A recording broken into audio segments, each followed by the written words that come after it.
for BBC's media planning department, and I was campaign planner on the Eastenders 30th anniversary campaign, which did run back in February. We're going to go over how we planned the campaign, what I thought made it effective, and the particular considerations we had when we were thinking about planning a campaign for a live event.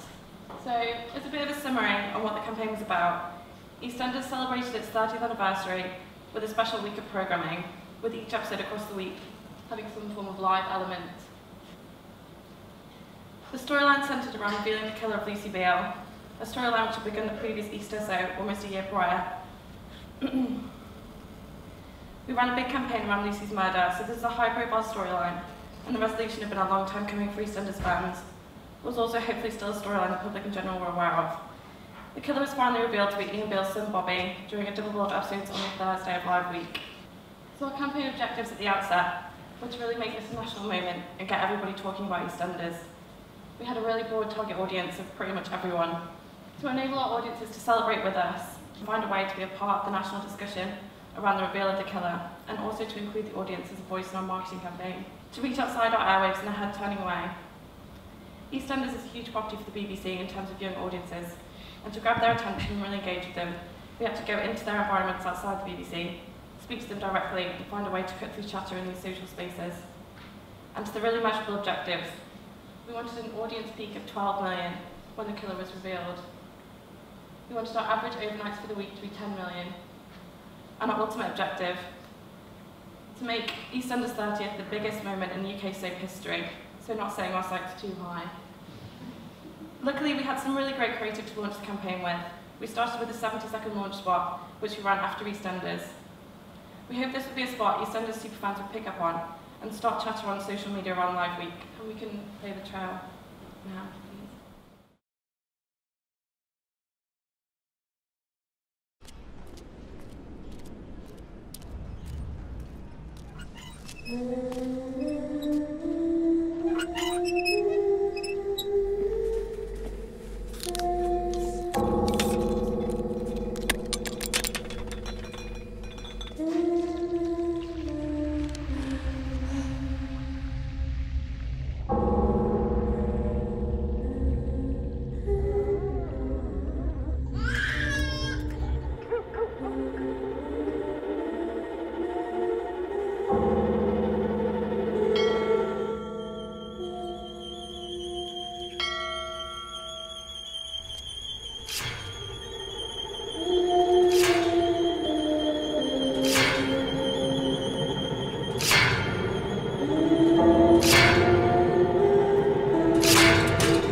There's nowhere to hide.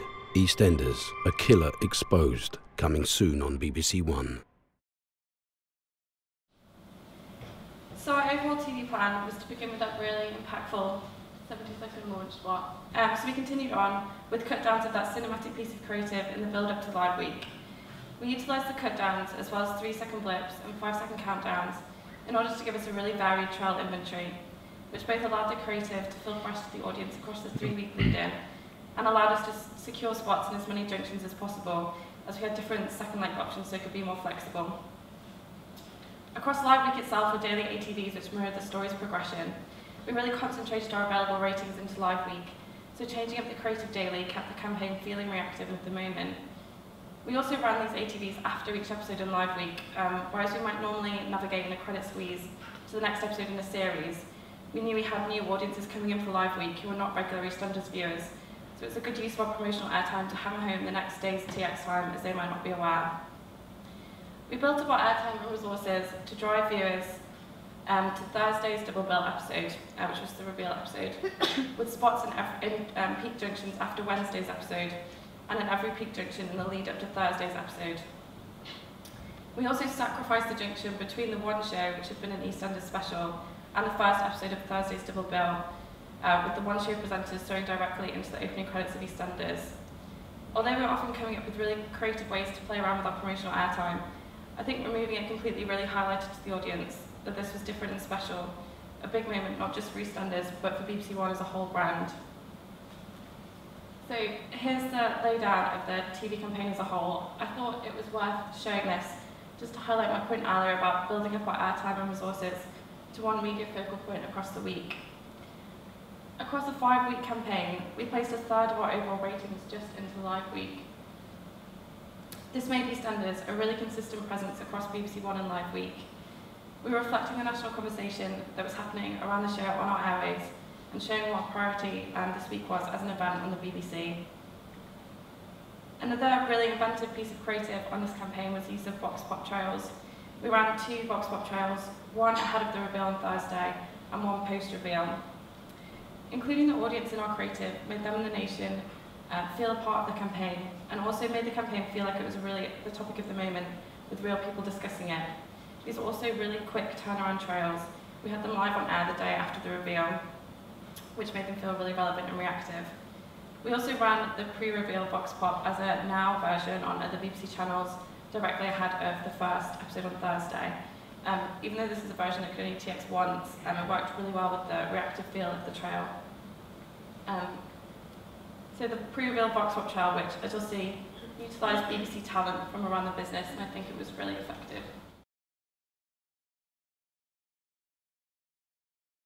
I think that Lucy was killed by Max! Jim. Definitely Ben. It was Abby. Because she's up to something. Jane Beale. Definitely Jane. No, it's Les. It was Lauren Branning.